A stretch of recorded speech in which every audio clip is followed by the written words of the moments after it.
It's Saturday night, Pezzy lad, and I'm watching England be enveloped by the Asian century. Now they know what it's like. Now they know how it feels. Hey, India won the game by an innings and fucking way too many. My name's Ian Higgins. Sam Perry sits across from me and I him. Pezzy lad, good evening to you. Thanks. Good evening. Happy Saturday night. Let me give a rundown for you, although no one's here to give the scores, but you already know what's happened. But I'll tell you anyway. Washi, 96 not, Red Inca. They led by 160 in that first innings. I thought, that's way too many. Turned out it was because Ashwin and Axar Patel have done it again. They've won by an innings and several hundred runs or some shit. I don't know. Shall I put it to you in grade terms, Sam? Of course. That's the edge. That's the prism. Let me just tilt my face this way whilst my mouth stays towards you. Let's get the fuck out of here. Yeah. Let's get the fuck out of here. Keep that car running. Get me home. It's hot. It's spinning. I don't know which way it's spinning. Just get me home. Let's get the fuck out of here. That's how England have addressed this game. The England perspective, which was perspective. apt for putting it in grade terms because they were rendered grade cricketers. Yes, they were rendered grade cricketers in this series. Now, Pez, this is unfortunately the wrap up of the series for us as well. It would be the last end of days play, and we've enjoyed this very much. The 4-test series. I feel robbed of a few days of Test cricket. I'm a paying punter. I pay my money and I want my overs bowled. Yeah. 90 specifically. I don't want any element of my entertainment robbed. Yes. Even if 13 it's overs per hour for the duration of the match, 90 for the day. Now, but Pez, that's not all for us this series. I'm a real overrate guy. Sorry. We're going to do a live Q&A on the YouTubes tomorrow. What time you say? Good question. I'm going to have to give you several times because people from all around the globe are watching this shit. We're going to do it 9:30 p.m. Australia time. That's 4 p.m. India time. That's 10:30 a.m. UK time right here on the YouTubes. You can find us for a live Q&A. We're going to wrap up the series. That's what's happening tomorrow. And I see you liking it. I see you subscribing. I want to see more of it. Get your questions ready. I think for the live Q&A as well. We'll be looking around. We'll be casting an eye over it, cherry picking the stuff out we want to talk about. We're going to be going deep. We want to be talking about what does the Asian century mean? What does it mean? How do we embrace it or fight it? Yeah. What do we want to do? What are your fears? What do you want to do about it? Talk about your fears. Kohli stuff? Why not? Kohli stuff, yeah. Why not? The pointing of the beard. The beard's got a real vector thing going on. How many days exactly? Is has that he not working scored for 100? him? Tune in for it. We're looking forward to it. Now, Pez, let me give you three things. First thing I want to talk about, Washi. Yeah. Right. Washington Sundar, 96 of your cricket runs. He averages 90 for the series with the bat. That's a joke. This team is a fucking joke, and we'll get onto that in a moment. But yeah, Washi, he's just like, I think there were serious conversations getting into this game about should we just go in with 9 players? No, we'll play the 11. We'll play the 11. It's so funny you say that. Even I just know, like on a separate but related issue, noted the wickets that fell, like the England wickets that fell in the final innings, and it's just 3 blokes around the bat and a keeper. I'm like, the camera doesn't even need to zoom out. Doesn't need to. Everything is just close in. It's dressing room cricket. Yeah. Someone's under the lid. Someone will catch it, an LB or a bowl anyway. It's the same thing. You know, in the Sheffield Shield in Australia, or like maybe trial games, domestic games around other countries, they just have the singular camera. That's all you need. You don't need the pan. Don't worry about that. But it's relevant to Washington Sundar because big argument, he's probably one of the last 2 players picked in the 11. This is his last game. He's retiring. Is there a spot for Washi? I guess his numbers are good. Yeah. Are you busy, Washi? Yeah. What are you doing? What are you doing this weekend? You give him a little slither of light. Have you got a spare 2.5 days? Contribution in the game. He did it at the Gabba as well. He's like, you know me, I'll save it. Yeah, you know me save that. Let me save that, yeah. I'll come in bat 8. I'll probably, in 3 or 4 years' time, I'll probably be the best bat in the world somehow. Yeah. And I know you're going there with that as well. Yeah. But then you look at this Indian lineup, you're like, he can't bat higher than 8. There's no spot for him. First one dropped. He's the first one dropped. First dropped. All auguring pretty well. For India when that is coming in at number 8. Now, that's probably the best. It's probably the highest skilled number 8 you've ever seen in Test cricket. To be fair, the guys have been incorrectly placed at the start of their career. Did Steve Smith ever bat 8 at some point? Possibly. Yeah. So, and I feel like we're more likely looking at that with Sundar than I just think India have got guys that bat down. Hey guys, who's your 35th best cricketer? Does he want a game? You know. Yeah, I mean, you were the first one that I heard anyway. Not that I'm across the entire diaspora of cricket conversations. No, you are. No, you're across it all. I was first. Whatever you're about to say. You were the first one to make a mistake. No, you were the first one to say he's got real Steve Smith vibes about him. It just rings true. Just you're going to fucking throw down some offies if you want. But he sort of batted 3 or 4 in their 19 side. I've obviously got that wrong. So when he was 16. When he was 6. Yeah. Was bowling. Yeah. The bowling's come on a little bit for him, but then you see him with the bat, like, I think that's your skill. But then even with the ball, he gets it to talk a little bit as well, and the action's still very asymmetric. He was good in the Gabba. He bowled well. And he just bowled at the Gabba. And he plays T20 internationals, and he bowls a bit quicker. And people who know the game are saying, oh, yeah, no, he's been doing some good stuff in the IPL, has he? Yeah. All right. Okay. Guess we'll find out. But, we can't remark on his 96 not out without worrying about his dad. Yeah, of course. That was the first thing that came to mind. He was, because of his dad hit the roof when he didn't go all the way to the Gabba and fuck. Whilst the nation celebrated and Jinx Rahane is shaking his head at carrot cakes or whatever the fuck, he's going.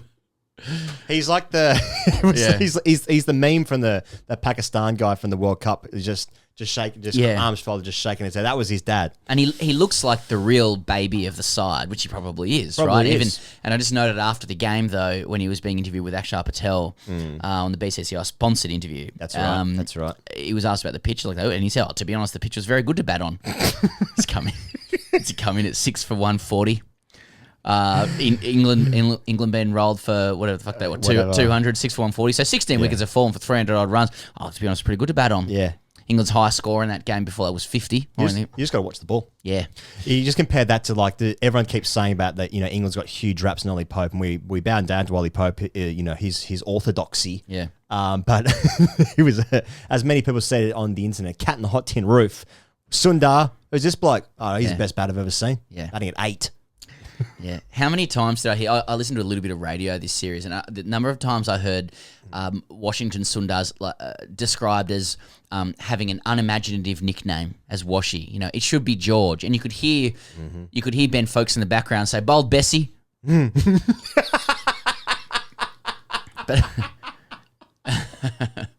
good areas, Joe. Yeah, that's right. That's Joe Media. Joe. Now it's a sponsor segment now. Wicketkeepers are being sponsored. Now topic 2 I want to bring up, Pez. What does this mean for India? These guys are the fucking Galacticos.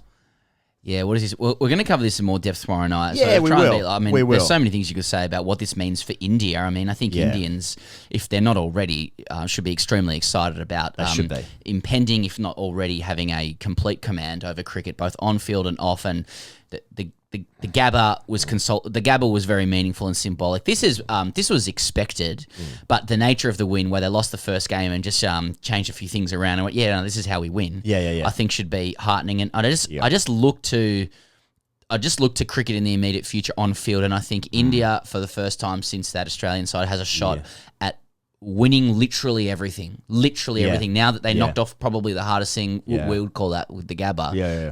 They've got England. Okay, they've got to play England away. They're a shot there, I think, a decent shot. Yeah. T20 World Cup. Where's that? Where is it? The T20 World Cup. Oh, they're playing in India. In India, yeah. Australia goes there October the following year for the Future Tours program. Where's a one-day World Cup? After that, 2023, next one. Oh, that'll be in India as well. That's in India. So I think... we're fucked. I think India's winning a lot of cricket. Yeah. And the way that they turned it around in this game, like fair play, England almost... They were in the series until today, into the fourth test. Yeah. So they were still there, and they nearly winkled their way into this game. Yeah. And it was just like new India, Pant, Washi, gone. Yeah, that's the worry. Now Ravi Shastri comes out in the post game. Fuck, you'd think he'd be a happy man. Now that was a combative interview. We actually got a snippet here of his reaction immediately after the game. I can't remember when I've had a more pleasant day. That was live reaction. Ravi Shastri just fucking flopping his dick out at the conference. Jesus Christ. Ravi Shastri and all Indian Twitter.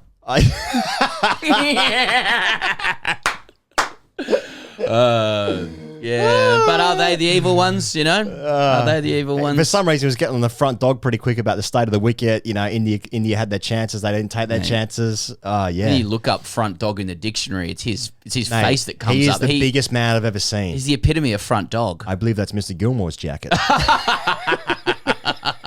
So, you know, that's what it means for India, that world domination is upon them, and also... Yeah, it's all in front of them. Also that other countries now realise that like they can whinge all they want about wickets not being in line with what they understand if they want the laws of cricket to be and their own cultural kind of dominance. Yeah. It's like, you know, he who whinges the most will lose the most. That's People right. just have to adapt. That's right. It's a new era. It's a new era. Now, the exciting thing is as well that, like, as we said, Sundar will be gone and then they'll play Siraj. Bumrah's hardly played. He's off getting married. I'll probably take this one off, guys. It's all good. Exactly. Yeah. I've worn this Gold Point Nevada Please, hat, I was going to ask you about which this. I picked up from Nevada. So, and I'm not wearing it because I'm just talking about deserts. Well, I used to. I'm not talking about deserts and stuff like that. You know, to talk about Bunsen's, but Gold Point, Nevada is a ghost town, right? So you go in there and it's just like cacti, and there's just one kind of warehouse. You walk in, there's two guys, and basically their thing is they live off grid. They don't pay taxes. You like, they give you a beer. They're just like, I'll just make a donation and just do it in cash, right? And you're in there, and on their fridge there's a dollar note with Obama with a hijab on, and then they start telling you about how your country went wrong when you started taking guns away from people, and guns are actually freedom and stuff like that.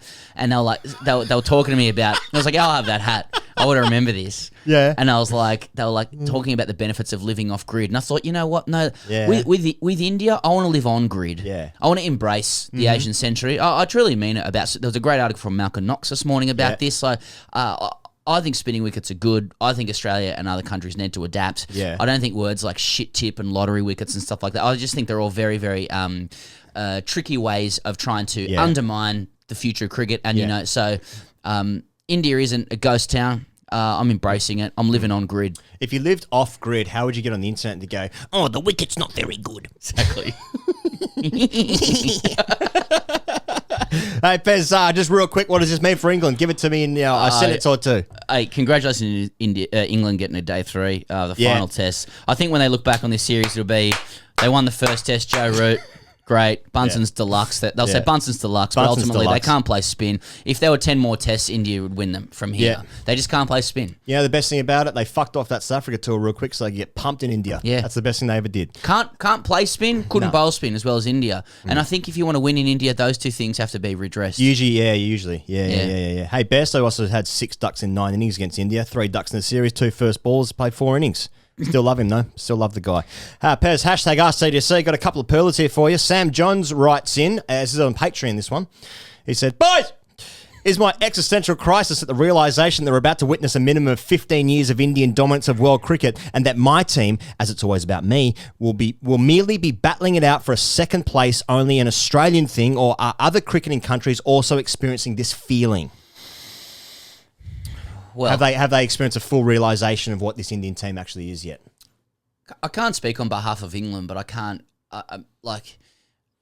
except for the 2010-11 side that that Edge document that really good side. I haven't observed England having any pretensions to being the best side in cricket apart from their white ball stuff. So I think it is only an Australian thing where it's like, oh, we're not the best anymore because obviously Sam will be of an age where we believe we're entitled to win at all costs and times. That's right, because that's what we had when we were born. It's actually imprint theory. That's right. The first thing you see is what you want forever. Okay, got it. Nature of Stock writes in. He says, hashtag AskTGC. Nature of Stock. Okay. He says, man, cover IPL too. Okay. We will. Okay. We will. We've got some IPL announcements in the works. It's very exciting. Now, this one comes in from Credit. Hashtag ICDC. I was playing cricket with my mates and we had a good partnership going on 74 runs when I played a drive towards a cover and took off for a run but was run out because my mate on the other end decided to look at a girl stretching nearby. So my question is, have you ever felt an urgent need to bash your batting partner's skull? Have you guys have any experiences with bad run-outs? I remember getting run out once, and and I've told this story on other shows before, and so it wasn't the issue of getting run out, but I hadn't seen my girlfriend for 8 weeks, and she decided to surprise me at the game. Beauty. And I just made the first grade team, Yeah. and I didn't want to talk to anybody, Yeah. and she arrived to surprise me, not knowing about cricket, Yeah. and I'm not making any insinuation that I want to bash her skull in, not at all. No. I'm just saying that was a tougher run out to deal with afterwards. Yeah. Because she was like, "Why are you not happy to see me?" Yeah. I thought there was one, and I did. Yeah. Manish Sharma writes in, one of the guy on this podcast has a forehead same like Duplessis from South Africa. Oh, thank God that's about you. I was like, oh, here we go, forehead chat. I got a forehead that doesn't end. My forehead goes down to my feet, really. It's all the way. Shut up. Always nice to hear from the fans out there. Now, of course, as mentioned, we're doing the live stream tomorrow. Mention the time. Q&A. Q&A. So people are writing in. People are writing in. Drop a comment Yeah. below. We'll start those questions going right now. Get them going. Subscribe as well, because we see all you people out there. You're not subscribing. Get round us, and we in turn can get round you. It's a cyclical arrangement. Can I say thanks for this series? I've really enjoyed doing I this want you series. to. No, and to you as well for putting it together. We didn't see it coming. We only just jumped onto it, and we found it very refreshing Yeah. to be able to talk about shit that isn't the Australian cricket team. Yeah. Thanks so much for the encouragement. Thanks so much for saying that you're enjoying it. It's given us a lot of, I guess, renewed enthusiasm for cricket and for being dumb Coats. which is my favourite thing to be. Hey, we'll see you guys on the internet tomorrow.